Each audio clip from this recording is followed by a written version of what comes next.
Bonjour et bienvenue dans ce nouvel épisode du podcast Fauve, la Fédération française des associations d'utilisateurs de véhicules électriques.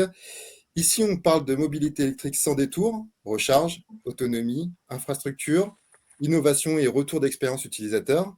Alors, installez-vous confortablement, bouclez votre ceinture et on vous emmène au cœur de la transition électrique.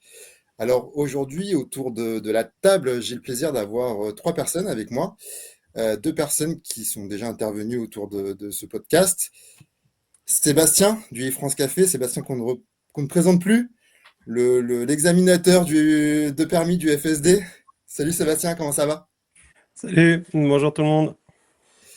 On a également Pascal Hureau qui est alors membre du TOCF, le Tesla Owner Club, mais qui est surtout le président de notre fédération. Salut Pascal. Bonjour à tous. Et enfin, le meilleur pour la fin, j'ai envie de dire, le petit nouveau qui nous fait le plaisir de nous rejoindre, qui est membre de l'association Bourgogne VE. Salut Laurent, bah écoute, comme de coutume pour les petits nouveaux, je vais te demander de te présenter. Bonjour à tous, moi je suis membre de Bourgogne VE depuis 4 ans et puis je roule en voiture électrique depuis 2019 et j'ai quand même acheté 11 véhicules électriques, donc j'ai quand même fait un peu le tour de la question et voilà, c'est un sujet qui me passionne et que je trouve passionnant, évidemment. Effectivement, il l'est. Alors le premier sujet d'aujourd'hui, je voulais qu'on fasse un rapide retour sur notre assemblée générale qui a eu lieu il y a quelques jours maintenant. Pascal, tu nous en dis quelques mots? Oui, tout à fait. C'était donc notre assemblée générale annuelle qui se tient donc toujours pas trop longtemps après la fin de l'année précédente, qui a permis d'abord de reconfirmer la stratégie de 2023, souvenez-vous, qui était de faire vraiment beaucoup d'efforts, de développer beaucoup d'actions en ce qui concerne la pédagogie, l'influence extérieure, le fait d'être beaucoup plus présent dans les médias. Outre cette reconfirmation de la stratégie et de ma réélection à l'unanimité, il faut quand même considérer que nous avons pu faire une petite évolution pour montrer que toutes les associations sont bien représentées dans un collège de présidents et de leurs représentants, ainsi que à peu près 11 places d'autres administrateurs qui sont vraiment soumis à l'élection. L'élection a eu lieu et donc on a pu mettre en place un nouveau conseil d'administration, un nouveau bureau. Et cette assemblée générale qui s'est tenue à Montchanin, tout simplement au cœur de la France, permettait d'optimiser les déplacements des uns et des autres pour ne pas occasionner de très très longs voyages. Voilà, donc c'est un peu ce qu'on peut dire. Ça s'est très bien passé, il y avait une très belle ambiance, il y avait vraiment une belle organisation de la part de notre association locale Bourgogne VE. Donc je crois qu'il faut aussi en profiter pour les remercier à ce sujet. Tout à fait, tout à fait. Un grand merci à l'équipe Bourgogne VE, dont José Ramos et Alexis Dury, hein, qui nous rejoignent de temps en temps ici sur ce podcast. L'occasion de cet AG aussi, c'était l'occasion d'accueillir une nouvelle association. Oui. C'est assez rare hein, à la Fauve, mais il faut le souligner. On a une nouvelle association qui nous a rejoint, la FOAF, Fisker Oui. Honor Association France. Et donc, on a pu, pour certains d'entre nous, découvrir finalement le Fisker Océan, qui est assez rare sur nos routes, hein. A priori, il y en a 80, il y en aurait 85 aujourd'hui en France. Mm. Voilà. Et autre véhicule également qu'on a pu découvrir, c'est la 390. Seb, tes impressions dessus? Alors, j'ai pas eu la chance de monter à bord, voilà. Sinon, je la trouve assez réussie esthétiquement. Je pense que je vais m'y faire. Au début, ça m'a choqué un peu cette forme de coupé surélevé. Tu sais, un peu comme la Renault Arcana, là. Je sais pas si vous voyez Ouais. ce que je veux dire. Et puis, c'est devenu tellement à la mode, c'est coupé C'est un fastback, que je crois, le terme. Ouais, oh, ils disent comme ils veulent, t'as crossover, machin. Voilà, pour moi, c'est un SUV coupé, bon, peu importe. Non, mais par contre, la conduite doit être incroyable, à mon avis, hein. Mais bon, voilà. Oui, T'as l'impression que c'est une berlinette surélevée, quoi, un peu. C'est j'ai très pu réussi. j'ai pu faire un tour en tant que passager et effectivement, ça a l'air le travail au niveau des trains roulants et du torque vectoring a eu l'air de bien fonctionner, ouais. Bon, après, j'ai reçu la pub avec le montant de la LOA et c'est pas pour moi, même de base. Moi, il faudra encore attendre un peu, peut-être pour éventuellement en occasion. En occasion, on en parlera plus tard. Ouais. Tout à fait. Et alors, lors de cet AG, on a également abordé le sujet des municipales, puisque vous savez, dans quelques semaines, on va tous renouveler nos instances municipales. Alors, en quoi la fauve est liée aux municipales, Pascal? Tout simplement que les collectivités locales n'ont pas parfois considéré, à tort, que c'était de leur responsabilité de pouvoir densifier les infrastructures de recharge, toutes les stations de recharge qu'on peut trouver en ville ou dans un village. Or, on sait très bien que si on veut que les différentes personnes, notamment en zone rurale, puissent accéder aux véhicules électriques, il ne faut pas qu'ils aient 50 km à faire pour pouvoir se recharger, surtout s'ils n'ont pas de quoi le faire dans un domicile, hein, notamment tous ceux qui ne sont pas dans une maison individuelle avec la possibilité de rentrer la voiture. Donc c'est vraiment pour toucher les élus et d'abord les candidats, donc on va faire ça en 2 étapes.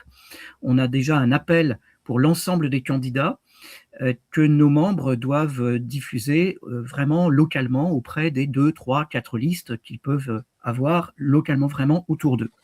Cet appel, qu'est-ce qu'il dit? Il dit tout simplement que dans une ville, on a besoin de réconcilier la dimension environnementale et notre liberté de circulation. Les élus doivent concilier finalement des attentes tout à fait contradictoires. La liberté de circuler, certes, mais aussi le respect de l'environnement, la sécurité routière, le pouvoir d'achat, bien sûr, l'aménagement urbain, qui est vraiment au cœur du rôle d'une ville, et dans un contexte, on le sait bien, de contraintes budgétaires très fortes. Donc pour ça, nous demandons à ce que les élus soient vraiment conscients que nous devons trouver un large consensus politique, parce que c'est ni de droite ni de gauche, c'est tout simplement la nécessité d'accompagner, de faciliter la transition vers les véhicules électriques, en faisant en sorte qu'on puisse vraiment parvenir à une solution de densification beaucoup plus satisfaisante. Voilà. Cet appel, c'est chaque membre dans chaque association qui doit pouvoir le faire localement. Ça ne prend pas beaucoup de temps de contacter 2, 3, 4 personnes. Une seule parfois quand il n'y a qu'une seule liste, comme disait Sébastien tout à l'heure. Moi, dans ma commune, j'en ai 4 des listes. Bon. Et ça, c'est important. Et deuxièmement, on va avoir ensuite les élus. Et les élus, on va avoir là plus de temps, vers le mois d'avril ou vers le mois de mai, pour leur diffuser un petit livre blanc, oui, une petite brochure d'une 20aine de pages cette fois, qui est vraiment à vocation pédagogique, pour leur expliquer de quoi on parle, vraiment pour faire un petit peu de l'éducation sur la recharge, et pour leur dire quels sont tous les cas de figure qui existent, hein, depuis la recharge à domicile jusqu'à la recharge en voirie, en passant par les collectivités qui ont aussi des liens avec le logement social et qui ont besoin aussi d'inciter les bailleurs sociaux à s'y mettre. Et c'est eux d'ailleurs qui sont les plus en retard si on regarde bien l'évolution en copropriété aujourd'hui, qui est plutôt bien partie, même s'il y a encore beaucoup de chemin à faire. Voilà, donc cette deuxième partie sera diffusée après via évidemment les médias vraiment spécialisés sur les collectivités locales, et puis après pour les élus, pour ceux qui auront le temps d'aller les voir. Je rappelle que cet appel aux candidats peut être retrouvé sur notre site ffauve.org Oui. et éventuellement, si vous voulez, donc le transmettre vous-même à vos candidats, aux candidats de votre ville, n'hésitez pas à le reprendre sur notre site, voire à nous contacter à la Fauve directement, contact@fauve.org. Voilà, on se fera un plaisir de vous transmettre le courrier et éventuellement quelques éléments pour l'accompagner. Il y a un manque de culture très fort parmi les équipes municipales, et là je ne parle pas que des élus, mais aussi des services. Vous savez que dans une ville, il y a quand même les gens qui sont là au jour le jour pour faire fonctionner les services de la ville. Eh bien, on voit qu'il y a un énorme déficit de connaissances, d'éducation. Ils sont aussi les victimes de toute l'influence néfaste, je dirais, de ceux qui essayent de diffuser des fake news. Et je rappelle que la deuxième grande action, c'est la diffusion aussi de notre livre Mythes et légendes sur le véhicule électrique, que vous pouvez aussi télécharger gratuitement depuis notre site, et qui peut se trouver à la FNAC et chez Amazon. Donc c'est important de pouvoir aussi continuer notre œuvre de pédagogie dans tous les sens.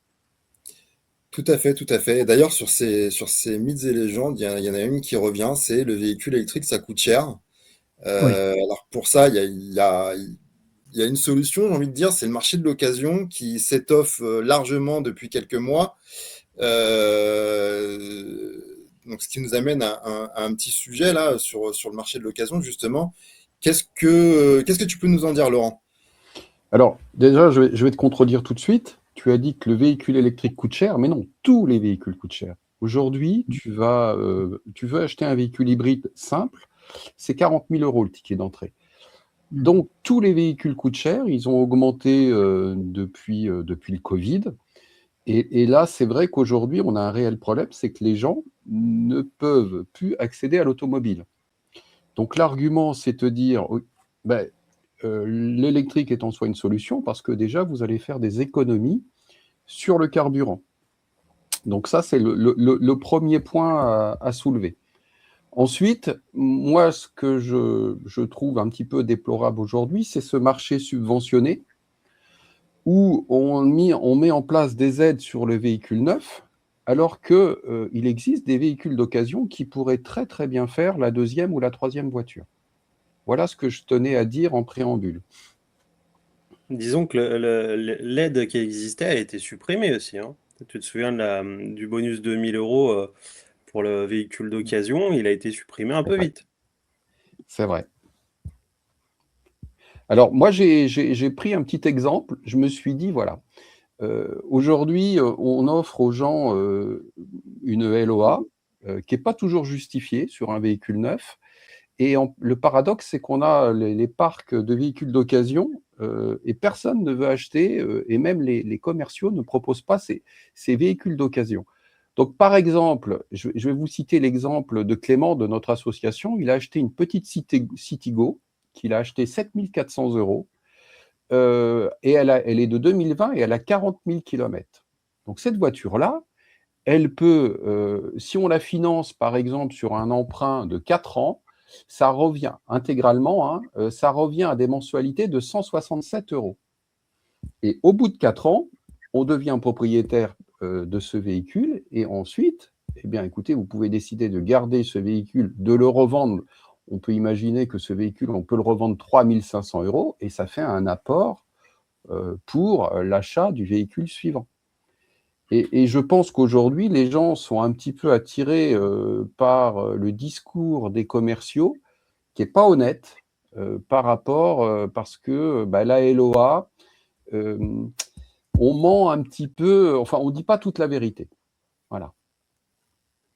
Oui, oui, tout à fait. Avec la LOA, on s'enferme un peu dans un processus où, en fait, on alourdit ses finances mensuelles d'un gros budget, parce qu'une LEA, c'est entre 3 et 500 €, hein, voire plus. Donc, on s'alourdit de ce budget presque ad vitam aeternam, puisque c'est un peu un cycle qu'on est amené à reproduire en fin de LOA. On est incité à reprendre une LOA et ainsi de suite. Oui, il faut rappeler que 80% des transactions sur des véhicules sont sur des VO, des véhicules d'occasion. Il y a seulement à peu près 20% du marché qui concerne le véhicule neuf. Donc c'est vrai que qu'est-ce qui tire le véhicule neuf? C'est surtout les flottes d'entreprises, hein, les entreprises qui vont acheter sur 3-4 ans et qui vont les renouveler d'ailleurs assez vite, hein, tous les 3-4 ans, ce qui va permettre d'alimenter le marché de l'occasion après, avec des véhicules qui vont sortir des flottes d'entreprises pour arriver sur le marché grand public. Donc là, on peut effectivement être un petit peu optimiste si les flottes d'entreprises jouent bien le jeu, de passer aux hybrides qu'ils ont trop longtemps achetés vers des 100% électriques. Et ensuite, ça alimentera en volume le nombre de véhicules d'occasion disponibles pour tous les autres. Ouais, c'est intéressant ce que tu dis parce que justement, jusque-là, les entreprises achetaient des véhicules neufs parce qu'elles ont plus de moyens, voilà, elles amortissent, etc. Enfin, peu importe. Et ça permettait d'alimenter le véhicule d'occasion. Et bah, sur le véhicule électrique, on s'est retrouvé au contraire avec des particuliers qui achetaient plus que les entreprises. Donc, entreprises très frileuses qui sont passées à l'hybride, hybride rechargeable, etc. Et du coup, ce marché de l'occasion, il n'est pas encore alimenté par le gros, j'ai envie de dire, des trous. Mais là, on voit que les entreprises s'y mettent, entreprises, collectivités, etc. Donc, c'est bête à dire, mais le marché du thermique, ça fait tellement d'années qu'il existe en véhicule neuf, forcément, il y a un choix pléthore. Mais le véhicule électrique, il est quand même assez nouveau, hein, faut dire ce qui est. Mm. Donc, bon, on n'en est qu'au début de l'accélération du véhicule électrique d'occasion, parce que le neuf a accéléré. Et puis, comme le neuf, disait Laurent ou Christophe, se fait beaucoup par LOA, c'est sûr que on va dire que quelque part, ça bloque pendant 2 ans, 3 ans des véhicules qui se retrouvent pas encore sur le marché de l'occasion. Voilà. Ouais, il y a autre chose aussi qui freine les gens sur le marché de l'occasion, c'est les pannes. C'est un peu, comme tu disais, Seb, c'est un peu le véhicule électrique. Les gens ont peur des pannes qu'un véhicule électrique peut avoir. Je relisais encore des échanges tout à l'heure sur un groupe Facebook hein, sur ça. Euh, Plein qui disaient, oui, mais moi, c'est pour ça que du coup, je prends une voiture neuve et je change tous les 3-4 ans. Voilà, les gens se sentent rassurés à avoir une voiture neuve parce qu'ils pensent qu'ils vont, là pour le coup, on ne peut pas leur dire qu'ils ont tort, ils vont forcément échapper à la plupart des pannes.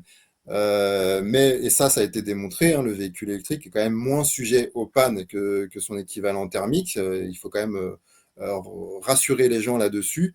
Alors oui, il peut y avoir des pannes chères, c'est vrai. Beaucoup de gens se posent la question du prix d'une batterie, mais ces mêmes personnes ne se posent pas la question du prix d'un moteur sur la voiture thermique. L'autre élément qui pourrait les rassurer, c'est l'apparition de différents garages spécialisés dans la voiture électrique. Hein. Revolt le plus connu, mais il y a également Dr Watt, je crois, à Lyon, hein, Seb, dans ta région.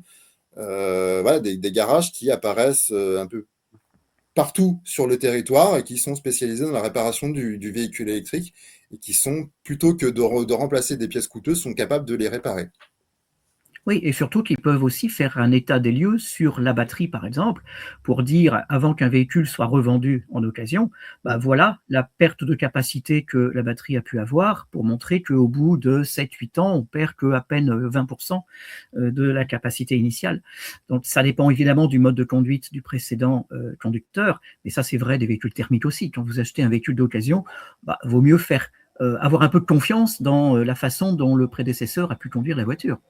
Mais il y a des garages, effectivement, comme Revolt, qui peuvent tout à fait faire l'état des lieux, l'état de la batterie. Oui, c'est un Ouais, conseil qu'on pourrait ouais. donner effectivement aux acheteurs, c'est de demander le SOH de la Ouais. batterie au vendeur.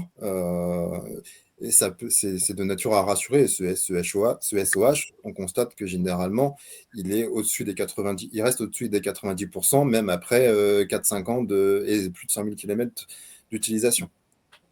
Il y Juste a de un autre précision. frein qu'on peut signaler aussi, c'est l'obsolescence que beaucoup de commerciaux mettent en avant sur des véhicules électriques qui peuvent avoir 4 ans, 5 ans, 6 ans.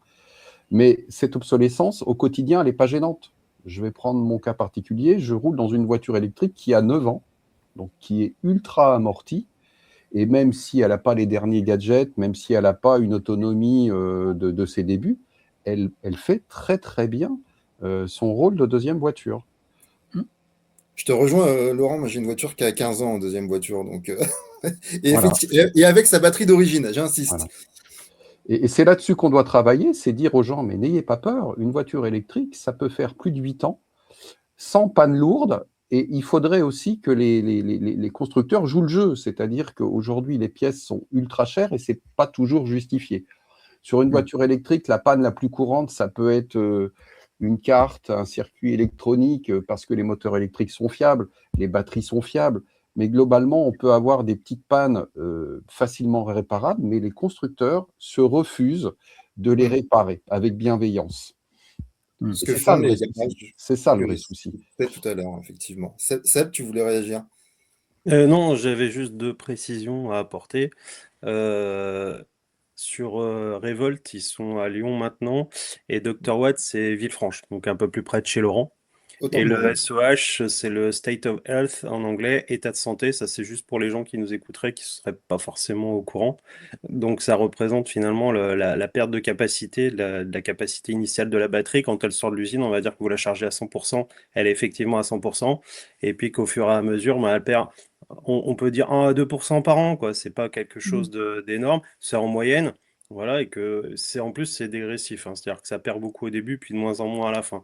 Donc Oui. la plupart des batteries sont entre guillemets garanties pour une perte de quoi 25% sur 7 ans, 8 ans. Il y en a même qui vont jusqu'à 10 ans, hein. L'Outsider VinFast sur son VF8 va jusqu'à 10 ans, je crois. Toyota aussi va jusqu'à 10 ans sur ses batteries. C'est vous dire si les constructeurs ont confiance en fait, hein. Confiance, tout à fait, Voilà. ouais. Et le SOH, si vraiment vous voulez aller dans le détail, il y a plus que ça à vérifier et des gens comme Dr Watt ou Revolt, ils pourront vraiment aller voir cellule par cellule s'il y a un problème parce que le SOH, ça veut pas tout dire. Voilà, c'est un bon indicateur, mais il peut y avoir d'autres choses. Voilà. Donc n'hésitez pas à les contacter, à contacter des pros pour si vraiment vous voulez vous sécuriser. Mais comme on disait, c'est vraiment les pannes de batterie, c'est aussi rare. Peut-être plus rare, je sais pas, j'ai pas de stats que les moteurs qui cassent, quoi. Plus rare que les PureTech en tout cas. C'est vrai. Ça, c'est pas difficile. En tout cas, les voitures électriques ne prennent pas feu. Et statistiquement, c'est plutôt les hybrides qui auraient plus de risques, d'après notre livre Mythes et légendes. Donc vous avez un document sur le site aver-france.org sur le baromètre de l'occasion. Si vous avez l'occasion d'aller voir, hein, du coup, c'est assez intéressant. C'est une étude pour faire assez simple. En gros, ça progresse. Voilà, c'est surtout tiré par les particuliers. On retrouve de plus en plus du leasing sur les véhicules d'occasion parce qu'en fait, c'est les particuliers qui tirent, mais c'est des professionnels qui revendent ensuite. Et l'âge moyen des propriétaires de véhicules d'occasion est plus élevé. C'est vrai que peut-être c'est lié au prix aussi, hein. Voilà, je sais pas. Et ce qui est assez marrant aussi, c'est que les gens qui achètent des véhicules électriques d'occasion, c'est souvent des gens qui ont déjà un véhicule électrique. Oui, forcément, ils sont eux convaincus et rassurés déjà, puisqu'ils ont déjà franchi le pas. Euh, en termes de prix, là, Laurent citait un exemple sur une Citigo. Citigo, c'est la Seat, je crois, hein, Laurent. Exactement.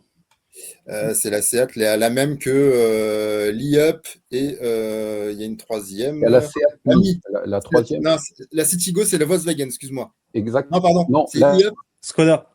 C'est la Skoda, merci, c'est la merci. Skoda. Donc Skoda Citigo, Volkswagen e-Up et Seat Mii, le trio de voitures qui se présentent. Tout ça, c'est le groupe Volkswagen, hein, quand même. Oui, oui, oui, mais voilà, pour dire que c'est les mêmes véhicules. Ouais. Moi, pour ma part, je regarde justement pour si je devais remplacer ma Yonk à 15 ans, là, alors j'avais regardé la Fiat 500 qui a l'air appréciée par ceux qui l'ont parce qu'elle a l'air sympa à conduire.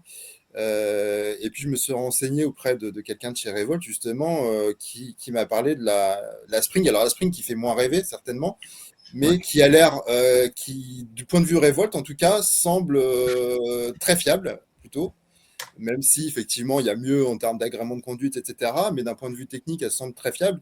Et la Spring, elle commence aujourd'hui sur le marché de l'occasion, il y en a à 5-6 000 euros pour des voitures qui ont 3-4 ans. Voilà, je pense que point de vue coût, alors coût d'achat, mais aussi coût d'utilisation, on rentre dans l'imbattable, quoi.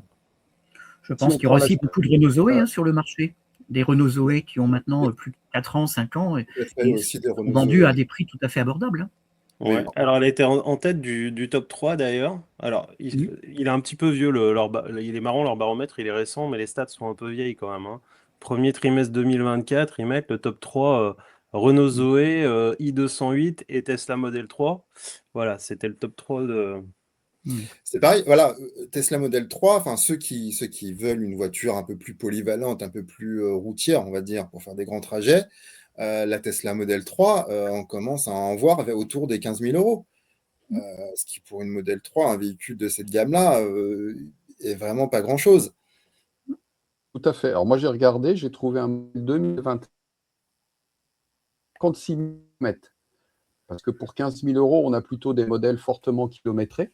Mais Oui, on peut quand même trouver, pour 15 000 euros, on peut avoir, toutes marques confondues, des véhicules très intéressants.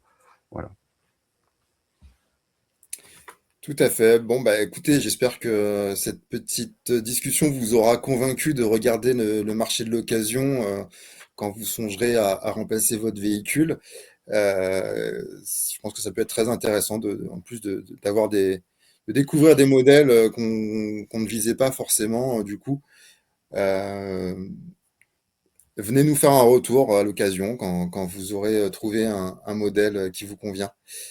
Ensuite, un petit point, moi j'aimerais bien qu'on parle un peu puisqu'on est une fédération d'associations, qu'on parle un peu de l'actu de nos associations.